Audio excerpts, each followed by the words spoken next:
writing it that way was spent with a man who was very quiet. It's called Elegy for Quiet Men. I knew he had prostate cancer, so hearing that he was dying was no surprise. It was said, like so many things about George, you would not know that from him. He was such a quiet man. His only son died on his way home from school one snowy day.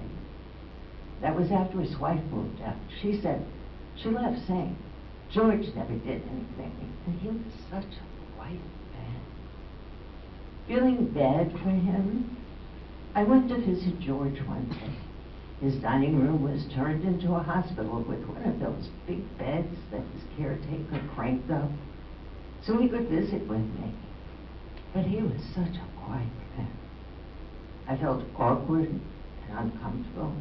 It's not like we ever said very much to each other, and now this one slight form was lost in the sheets.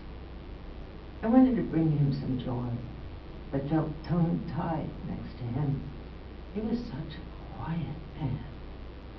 Not knowing what next to do, I thrust the flowers I brought to him and prattled on about adventures in my garden.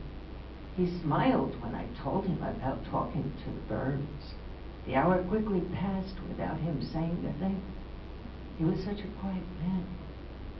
When his caretaker needed relief, I returned with a milkshake and movie about migratory birds to watch on his new big screen TV. The camera was so close to the birds, like flying with them, and he was there next to me. But we didn't talk about any of this. He was such a quiet man. I went back once more when the caretaker needed to go to the store. And when she left for good, I visited him at the hospice.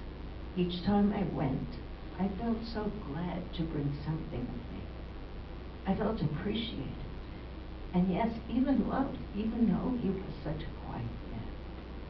He died in early spring. I went to his house for the memorial service. The bed was gone, the room was bare, but somehow he was still there. I didn't get to know him, but I got to know me, because he just let me be. He was such a quiet